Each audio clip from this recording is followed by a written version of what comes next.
નમસ્કાર, હું છું ગોપી ગાંગર અને આપ જોઈ રહ્યા છો નિર્ભય ન્યૂઝ. મારી સાથે અત્યારે સાંસદ ગેનીબેન ઠાકોર તમને દેખાઈ રહ્યા છે. જે રીતે જગદીશ વિશ્વકર્મા ભારતીય જનતા પાર્ટીના પ્રદેશ પ્રમુખ દ્વારા નિવેદન આપવામાં આવ્યું અને એ પણ બનાસકાંઠાની અંદર નિવેદન આપવામાં આવ્યું કે પાલવથી બધી જ સીટો અમે આંચકી લીધી. ગેનીબેન, આ નિવેદનને આપ કઈ રીતે જોવો છો? ગોપીબેન, આપણી ચેનલના માધ્યમથી પહેલા તો કહેવા માંગુ છું કે ભારતીય જનતા પાર્ટીના નેતાઓ હોય, એમની વિચારધારા હોય, એમના મહિલાઓના સન્માનને ને એમને કોઈ લેવા દેવા નથી. દેશની અંદર અનેક વખત આ ભારતીય જનતા પાર્ટીના શાસનમાં મહિલાઓ અપમાનિત થઈ, એમનું શોષણ થયું. એવા જેટલા મણિપુરથી કરીને ઓલિમ્પિકની મહિલાઓથી કરીને અનેક દાખલા આપી શકાય. ત્યારે ભારતીય જનતા પાર્ટીના પ્રદેશ પ્રમુખ એ જગદીશભાઈ વિશ્વકર્મા બનાસકાંઠાની મુલાકાતે આવ્યા હતા.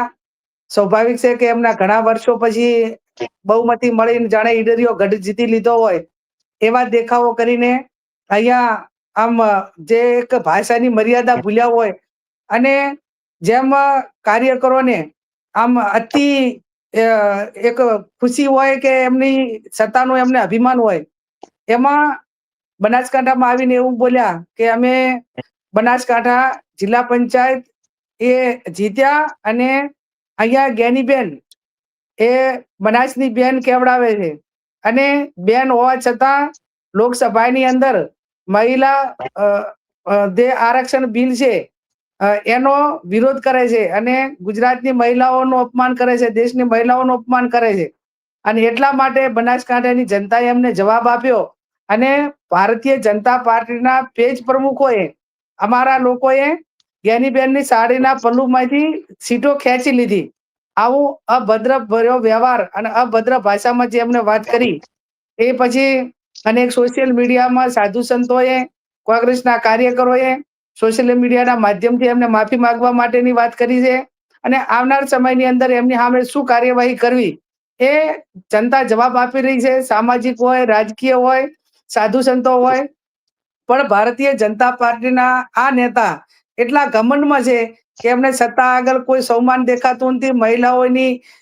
મહિલાઓ સાથેનો કઈ રીતનો એમનો વ્યવહાર હોવો જોઈએ, મહિલાઓ એ કઈ રીતે રાજકીય રીતે આગળ વધીને પોતાના સ્વનિર્ભર બનીને દેશના લોકોમાં કે સેવામાં કઈ રીતે આગળ વધે એ કરવાને બદલે ક્યાંક ને ક્યાંક એ મહિલાઓને અપમાનિત કરી રહ્યા છે અને સત્તાના પાવરમાં એ ખૂબ ઘમંડમાં આવીને ન બોલવાના શબ્દો બોલી રહ્યા છે. એમને બનાસકાંઠાની જનતાની માફી માંગવી જોઈએ. હું એટલું પણ કહું છું કે એમને બહુ અભિમાન કરવાની જરૂર નથી. આ તો આ બાજુ કહેવત છે કે બારે બાર ઘડી ને ઘરમાં તેર ઘડી. એનો કહેવત એ થયો કે ઘરમાં કઈ ઉપજે ને અને બીજે જઈને ઓલા મિયા કી શાદી में अब्दुल्ला दीवाना, बीवी की शादी में अब्दुल्ला दीवाना, એવી કઈ કહેવત છે. હવે વડનગર પોતાનું હોમ ગ્રાઉન્ડ છે, ત્યાં તાલુકા પંચાયત કોંગ્રેસની બની છે. એના બાજુમાં હડાદ એ તાલુકા પંચાયત કોંગ્રેસની, એની બાજુમાં દાતા તાલુકા પંચાયત કોંગ્રેસની, જિલ્લા પંચાયતની સીટો કોંગ્રેસની, પાલનપુર કે જિલ્લાનું કેપિટલ છે એ એક તૃતીયાંશ થી વધારે બહુમતી 22 સીટો, 33 માંથી 22 સીટો કોંગ્રેસ જીતી છે. અને જે ભાષણ કરતા હતા ચડોતર તે જિલ્લા પંચાયત પણ કોંગ્રેસ જીતી છે. તેમને બહુ અભિમાન કરવાની જરૂર નથી. એમને બનાસકાંઠાની જનતાની માફી માંગવી જોઈએ અને એમનામાં બહુ પાવર હોય તો એમણે 2027ની ચૂંટણી પણ બનાસકાંઠામાંથી લડવી જોઈએ. અમે એમની સામે લડવા માટે સક્ષમ છીએ અને એટાણે એમને બનાસકાંઠાનું પાણી શું છે ને એટાણે અમે બતાવશું. તમે કહી રહ્યા છો કે ત્યારે બનાસકાંઠાનું પાણી બતાવશો, પણ હવે કોંગ્રેસના બધા જ નેતા મેદાનમાં આવ્યા છે. રાહુલ ગાંધી અત્યારે ટ્વીટ કરી છે અને રાહુલ ગાંધી એવું કીધું છે કે સત્તાને ચુનૌતી દેને વાલી મહિલાएं इनसे बर्दाश्त नहीं होती. એટલે સત્તાને જે ચુનૌતી આપે છે, ચેતવણી આપે છે, તે લોકો બરદાશ્ત નથી થઈ શકતા ભારતીય જનતા પાર્ટીમાંથી. ખરેખર તમને એવું લાગે સ્વાભાવિક છે. અમારા નેતા રાહુલજીએ ખૂબ સારી વાત કરી છે. અવારનવાર છેલ્લા 20 કે 25 વર્ષથી હું કાયમ ભારતીય જનતા પાર્ટીનો જ્યાં પણ અન્યાય થાય એ અન્યાયની સામે લડું છું. મહિલાઓના હકને અધિકારો માટે લડું છું. ક્યાંક ભ્રષ્ટાચાર થતો હોય, જે ક્રિમિનલ લોકો હોય, જે બુટલેગરો હોય, જે પોલીસ તંત્ર કામ ન કરતું હોય તો એની સામે આમ અલગ અલગ રીતે કાયમી એ સત્તા સામે લડીને પણ અમારા લોકોને ન્યાય અપાવવાનું કામ કર્યું છે. ક્યારે એમની ધાક ધમકીમાં અમે નથી આવ્યા અને આ બધું એમનાથી બરદાસ્ત થતું નથી. એના હિસાબે અમે લોકોની નિખાલસતાથી કામ કરીએ છીએ, એમની સેવા કરીએ છીએ. લોકો અમને વારંવાર જીતાડે છે. એ માટે અમે લોકોનો પણ આભાર માનીએ છીએ. તમને એવું લાગે છે ગેનીબેન કે સત્તા હવે માથે ચડી ગઈ છે ભારતીય જનતા પાર્ટીને, એટલે ક્યાંક ને ક્યાંક આ પ્રકારના નિવેદનો આપે છે? ઘણી બધી જગ્યાએ એવું પણ સામે આવ્યું કે ત્યાં આગળ ડેરીમાં દૂધ ન ભરવા દીધું કારણ કે કોંગ્રેસનો ઉમેદવાર ત્યાં જીતી ગયો હતો. જે થાંભલા નાખેલા હતા એ થાંભલા કાઢી લીધા કારણ કે ત્યાં આગળ કોંગ્રેસનો ઉમેદવાર જીતેલો હતો. એક જગ્યાએ છોટા ઉદેપુરમાં આખો આરસીસી રોડ ખોદી નાખ્યો કારણ કે ત્યાં આમ આદમી પાર્ટીનો ઉમેદવાર જીત્યો.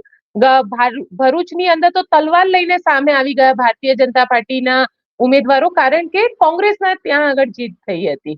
આણંદની અંદર એવું કહેવામાં આવ્યું કે કોંગ્રેસને વોટ આપશો તો અમે તમને ગ્રાન્ટ નહીં આપીએ. તમે જે દાખલા આપ્યા એ પૈકીનો આણંદનો દાખલો પણ અમારી સામે આવ્યો. રોડ ઉખાડી નાખવા, લાઇટના ધાબળા લઈ લેવા, દૂધ ના ભરવું, ધમકીઓ આપવી, અમે વિકાસની ગ્રાન્ટ. તો ભારતીય જનતા પાર્ટીને એટલું જ કહેવાય કે સત્તા તમારા બાપની ભેટી નથી. આ લોકશાહી છે. લોકોની અંદર તમે કસ્ટોડિયમ છો. તમે પ્રજાના ટેક્સના પૈસાનો વહીવટ કરો છો. ભારતીય જનતા પાર્ટીના ભંડોળનો, તમારા ઘરના ભંડોળનો રોડ નથી બનાવતા, લાઇટ નથી લાવતા કે ગ્રાન્ટ એ તમારા ઘરના ખિસ્સાના પૈસામાંથી નથી આપતા. સમગ્ર પ્રજા ગુજરાતની સવારે ઉઠે ત્યાંથી કરીને ઊંઘે ત્યાં સુધી જીવન જરૂરિયાત જે પણ વસ્તુઓ વાપરે અને એમાંથી ટેક્સ ભરે, ટેક્સનું બજેટ બને છે. એટલે આવા ફાંકા કરવાની જરૂર નથી.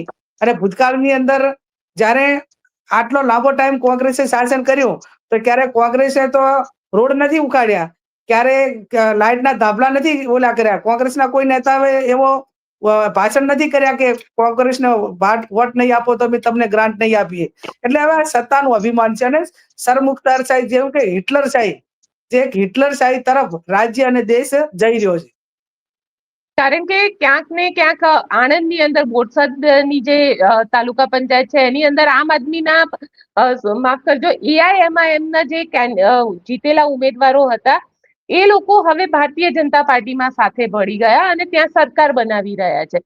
આમ ભારતીય જનતા પાર્ટી હિન્દુ મુસ્લિમની ચર્ચા કરે છે અને ત્યાં આગળ સત્તા મેળવવા માટે મુસ્લિમ પાર્ટી જે છે એઆઈએમઆઈએમ એમની સાથે હાથ મિલાવી દીધો છે. એમને ધર્મ વચ્ચે, ધર્મ વચ્ચે ઝઘડા કરાવવા, સમાજ વચ્ચે ઝઘડા કરાવવા, પણ વોટ લેવા માટે. એ વોટ આપે ને તો એ હિન્દુ મુસલમાન નહીં તો હિન્દુ મુસલમાનોને ગળે લગાવશે, એ ટોપી પહેરશે, એમની હાથે સેટિંગ કરશે. અને ભાજપના મુસ્લિમ હશે એ બધા એમના માટે ધર્મગુરુ, અને કોંગ્રેસના કોઈ બીજા ધર્મવાળા વોટ આપે તો એ બધા આતંકવાદી અને એ ભારતીય નહીં. આવી ભાષાનો ઉપયોગ એ કાયમ દેશના લોકો માટે, ભારતીયો માટે કરે છે. પણ ભારતના એક નાગરિક તરીકે એ રોજે રોજ એ લોકો અપમાન કરતા હોય છે. અને એમને ખબર પડી જોઈએ કે ભારત એ બિન સાંપ્રદાય દેશ છે. આ હિન્દુસ્તાન તમારા બાપની માલિકીની ભેડી નથી. એ હર ભારતીય નાગરિકને એને બંધારણમાં હરેક નાગરિકને અધિકારો આલેલા છે અને અધિકારો ભોગવવા માટે બંધારણ પ્રમાણે સૌ પોતાની રીતે હકદાર છે. અને એ સારી રીતે તમામ લોકો બંધારણને જાણે છે. ગેનીબેન, હવે તમારું શું સ્ટેપ રહેશે આગળ આવનારા દિવસોની અંદર? જગદીશ વિશ્વકર્માની સામે શું માંગ કરી રહ્યા છો આપ? એ મારે કઈ કરવાનું રહેતું નથી. આ મારા માટે કરીને સમગ્ર ધર્મગુરુઓ હોય, સમાજ હોય, કોંગ્રેસ પાર્ટીના આગેવાનો હોય, રાષ્ટ્રીય નેતૃત્વ હોય, એ બધા જ એમની રીતે વિરોધ કરી રહ્યા છે. એમને માફી માંગવા માટે ફરજ પાડી રહ્યા છે.